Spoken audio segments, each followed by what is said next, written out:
Sevgili seyirciler, sevgili Kuruluş Osman ailesi, bizi izlediğiniz için, bize destek verdiğiniz için, yorumlarınız için çok teşekkür ederiz. Gördüğünüz gibi biz kocaman bir aileyiz.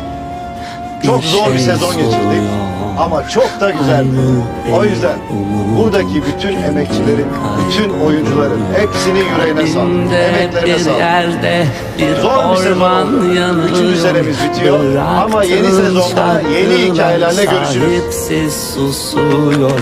Şiirler hep dargın, dualar şifasız. Ömrüme mutlanmış.